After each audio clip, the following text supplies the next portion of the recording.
You are watching NetSoft IT Academy. 905-812-2923. info@netsoftatacademy.com. www.netsoftacademy.com. Welcome back to the Beginner's Guide to Azure series. So far, we created a virtual machine, set up our storage, then we also built the networks. Now it's time for the part you're probably waiting for, that is actually connecting with your VM. In this episode, we are covering all the ways or methods with which you can securely connect to Azure Virtual Machine. Whether you're using RDP from remote desktop clients, SSH, or Azure Bastion. We'll also look at how to monitor and troubleshoot connectivity issue when things don't go your way. So let's get started. So why connectivity is so important? Well, once your VM is up and running, you'll probably want to use it. You want to install softwares on it, configure services on it, or perform system maintenance. Or maybe you want to troubleshoot something that is not working right with your server. And to do this all, you need a reliable and secure method to connect with your machine. That is what we are diving into today in this video. Now, there are three main methods to connect with your VM in Azure. The first one is RDP.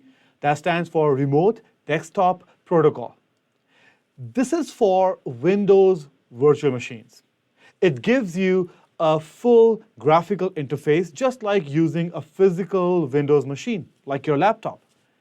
You'll need port 3389 to be open for this to work properly. Then we have SSH, or Secure Shell. This is used for Linux machines, or Linux VMs. This is a command line access, that is CLI access, typically through a terminal.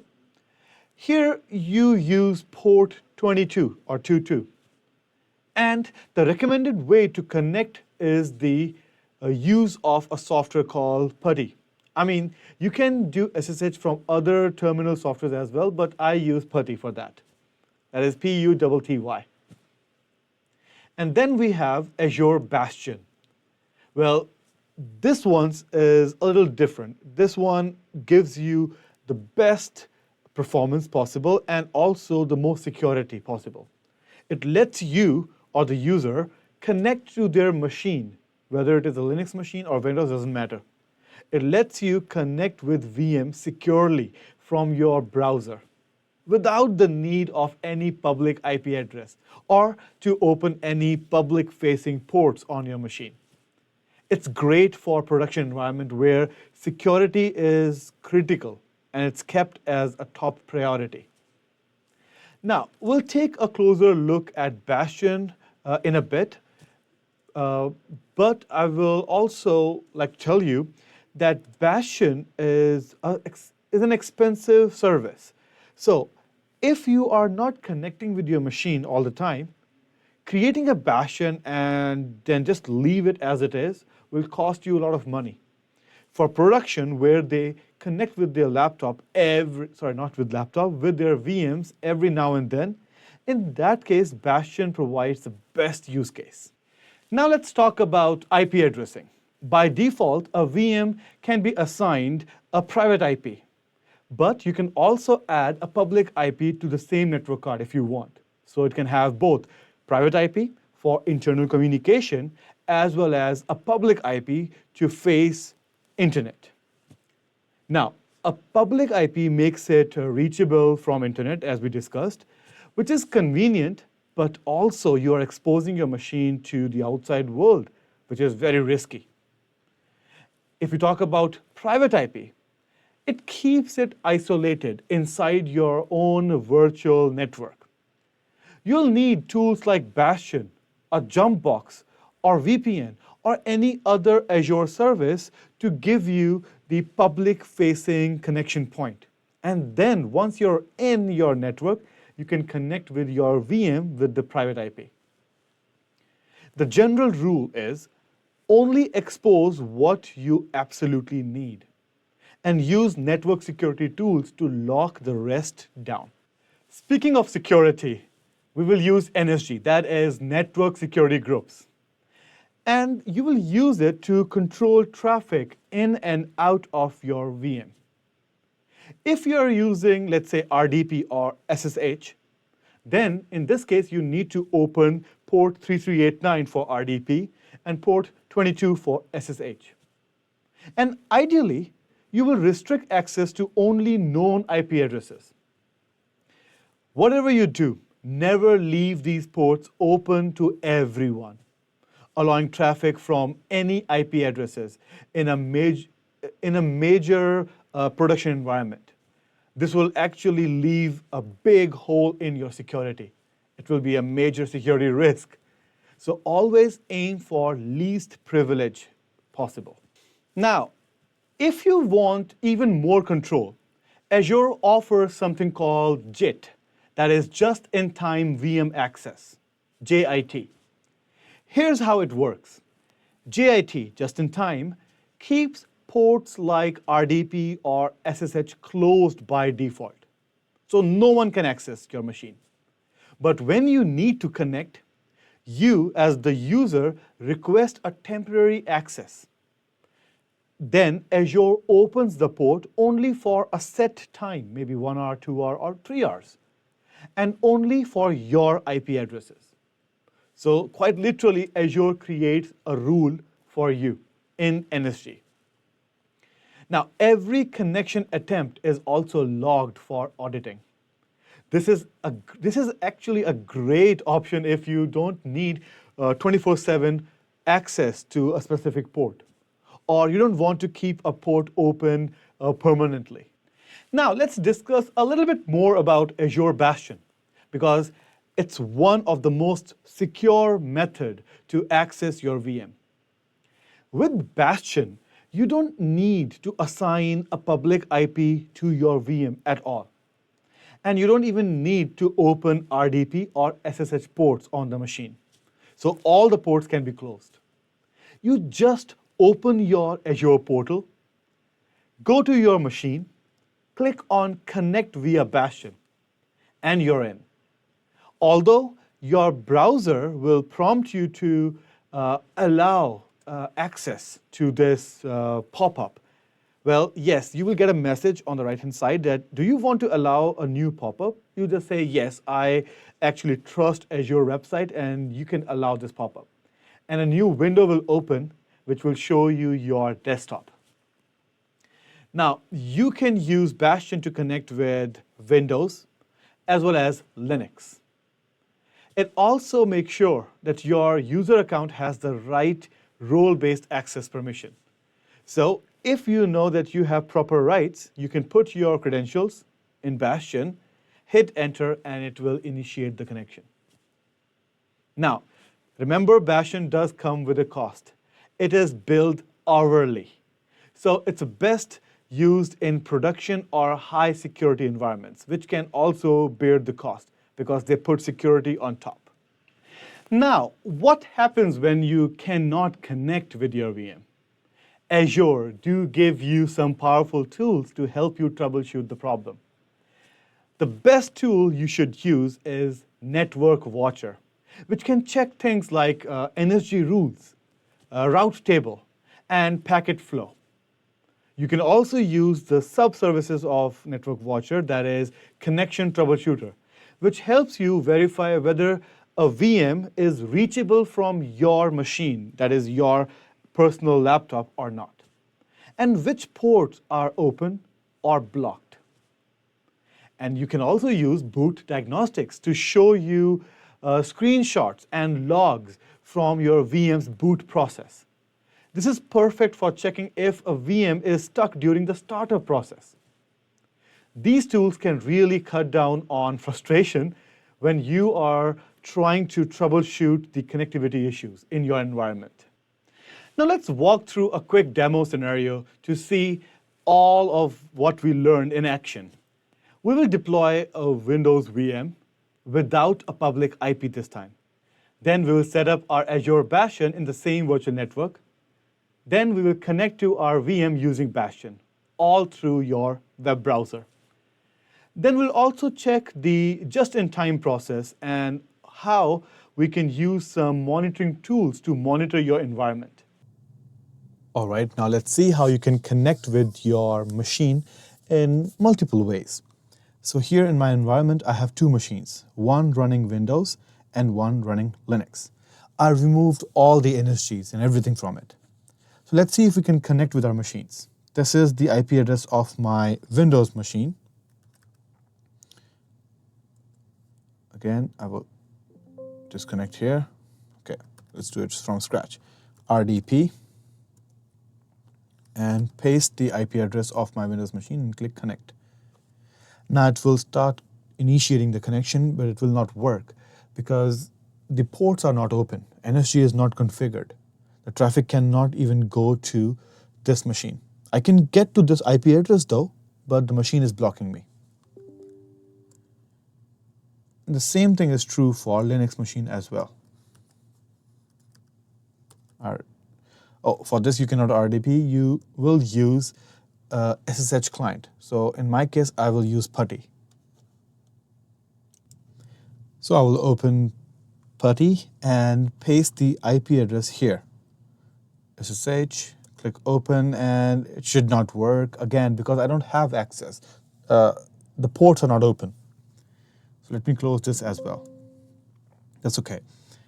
Now let's create NSG to open the ports, NSG. Now, can we create one NSG for both machines? Yes, you can assign NSG in multiple locations. So let's create one NSG here. I will give it a very simple name, demo NSG. Click tags, review it, and create it.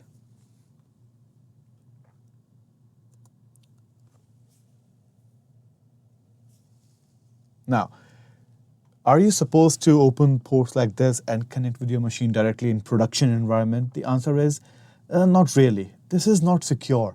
You are exposing your machine to the public domain directly. I'm just showing you a demo that it is possible, but there are better ways, which we will discuss later. So NSG is created. Let's add a rule in it. So if we go to NSG, click on settings, inbound, because this will be the incoming access permission from outside world, that is public. We are trying to connect with the machine. Now click on add. Now source can be any. Actually, it should not be. You can select your own IP address of your own house to narrow the scope down and to increase the security. If you put your IP address, the public IP address of your house, then only the users from your house can access this machine. But for the demo, source any is fine. Any port from your source side is okay. Destination any is fine. Now here I will open RDP. Click add. RDP. And I will open one more service, that is SSH. With a slightly different priority. All right. So eventually both will be added, and even Microsoft Azure tells you a warning that, hey, this is not a good idea. You're opening or exposing your machine. Well, let's see if it works. So when you apply, now we have to apply this. So let's apply this NSG to network interfaces. So I'm going to associate it with my both machines, Linux as well as Windows. Of course, you can create separate NSGs for both machines, but this proves the point that one NSG can actually control multiple, can secure multiple network cards or subnets.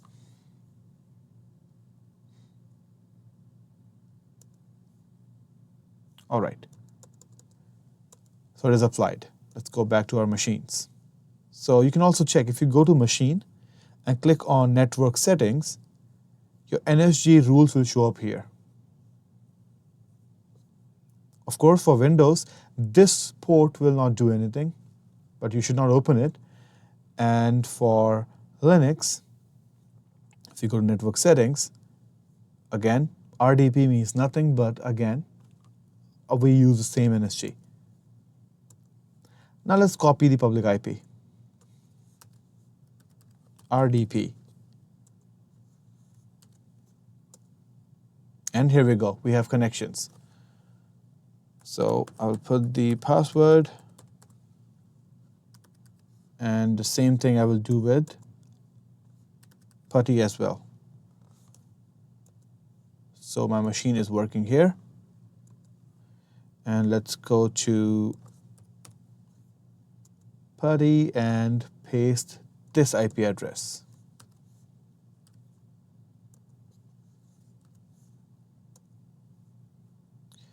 Let's just connect once, and we are in. So NITAADMIN.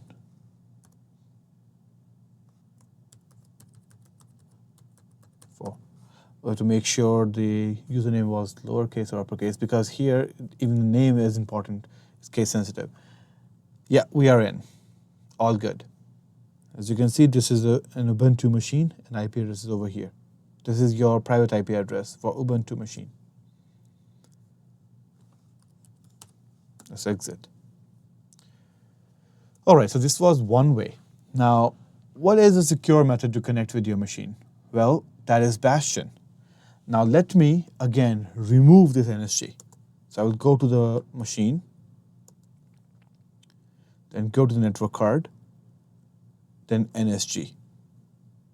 Let's remove it. And remember, you don't have to copy each and every step. This is just a quick video to show you how you can connect with your environment. When you will practice it, then you will remember all the steps. And we do also offer in-depth courses where we go through each and every step very slowly, explaining each and every option. And for that, you have to go to NITA, NetSoft IT Academy. All right, so NSG is removed from this one. Let's remove it from our Linux machine as well. So why I'm removing it? Because I want to show you that even if NSG is not configured, no ports need to be opened, still you can connect with your machines. And I will explain it later. So let me remove it. And done. So now NSGs are removed and ports are closed. You cannot connect with these machines directly. And in this case, we will use Bastion. So if you go to the machine and click on connect, you will see this option, connect via Bastion. But the problem here is that we don't even have Bastions configured. So you need to configure Bastion first. And the step starts from virtual network. Bastion needs its own subnet in a network through which it will connect with your machines privately. So Bastion have two sides, front end and back end. Back end is private and the front end is public. So all my machines are using this network. So I will go here, click on settings and click on subnets. Then click on add a new subnet. And the purpose will be Azure Bastion. I will select that and click add. So a subnet will be added. Done. Now let's deploy a Bastion. So you'll search for Bastion, click on create, demo. Then give this Bastion a name. I will call it demo B, B for Bastion. Region will be Canada Central. Now, if you need high availability, you can put it into multiple zones. And in production environment, this can be used if you want high fault tolerance. But for demo, I don't need high fault tolerance. Tier, there are multiple tiers. One for developer, basic, standard, and premium, which gives you the best performance. If you select basic, it gives you a maximum of 2 instance count. If you select standard or premium, it gives you a maximum of 50 instance count. Don't worry about this error. it is just telling you that, hey, if you want 50 instance count, make sure the Bastion gets at least 50 free IP address in the subnet. And we selected 26 in a subnet, so we do have more than 50 available IP. So it will work when we will select the right network.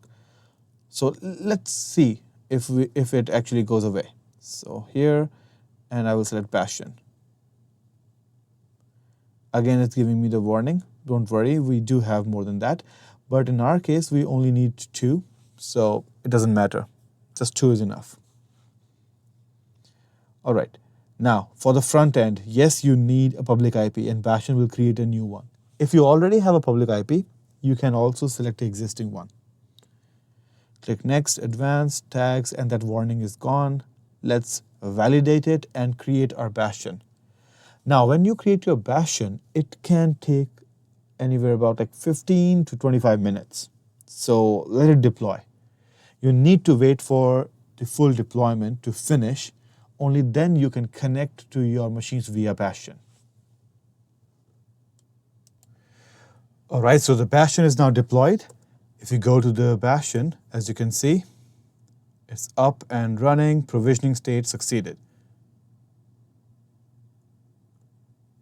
All right, so how will you connect with your machine? So the process is you just go to your Azure portal, go to the machine, and then click on Connect via Bastion. Then you provide Bastion your username and password.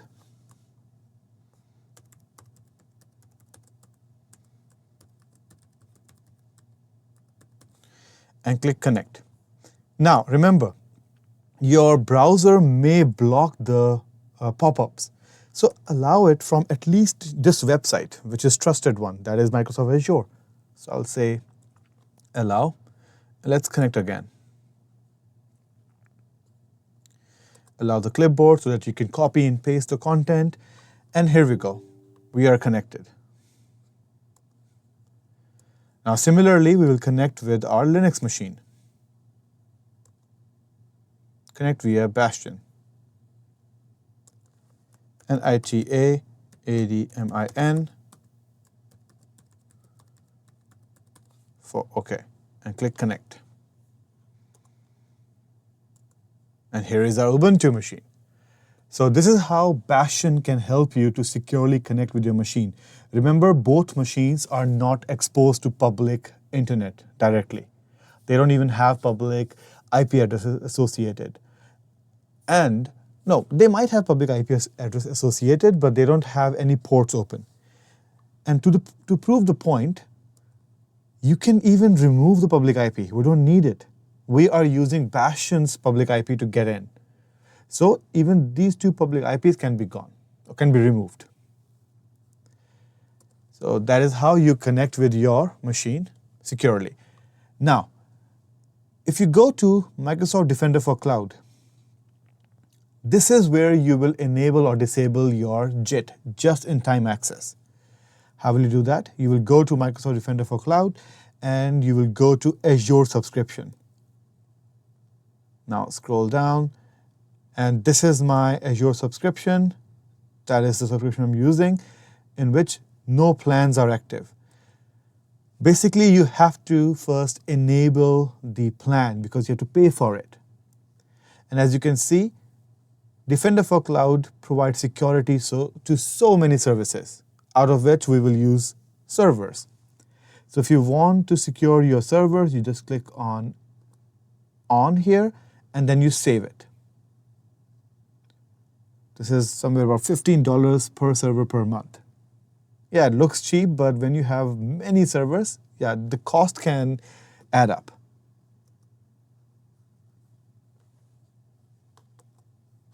All right, so eventually you will see that a plan is active. It will show up there. Here.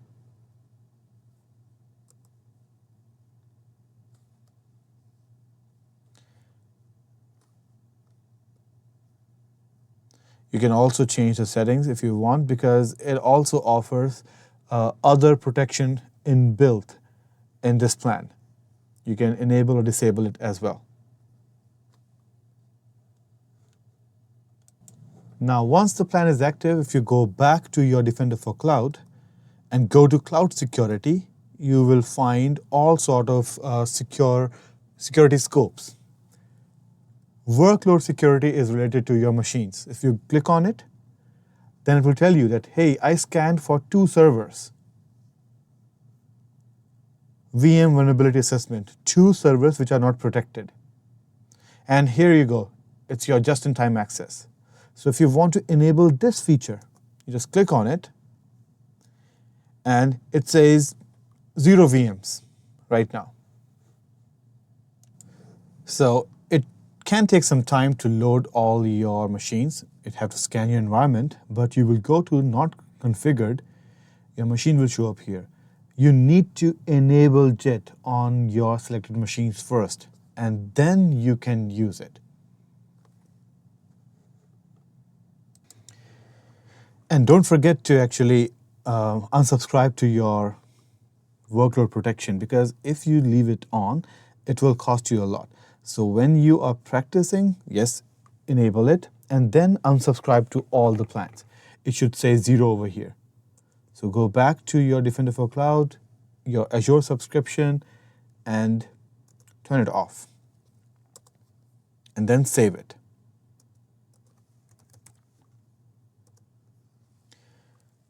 All right, so Defender for Cloud is done.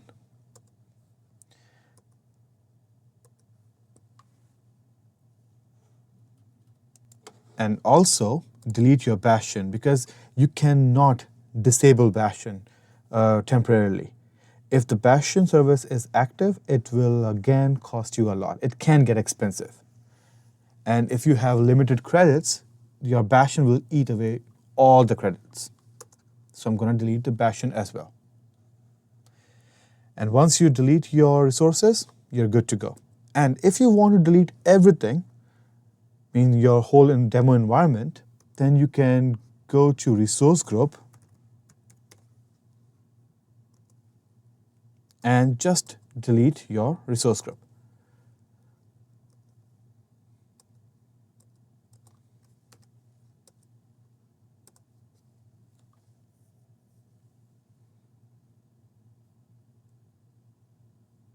Done.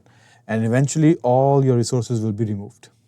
All right, so today we covered the different ways to securely connect with your Azure VM. That is RDP for Windows, SSH for Linux, and also Azure Bastion for browser-based, no public IP access. We also touched bases on just-in-time access for your on-demand VM access. Plus, we talked about the best practices with IP addresses, NSG, and monitoring with the help of tools from Network Watcher interface.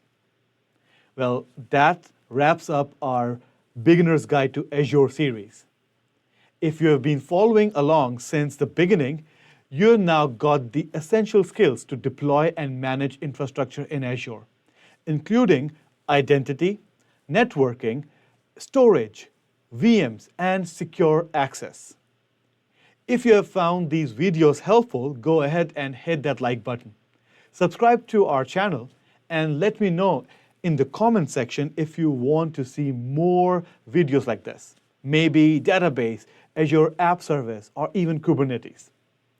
I will wait for your response, and I will see you in the next series. Take care.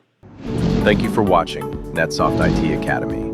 905-812-2923. Info@netsoftatacademy.com. www.netsoftatacademy.com.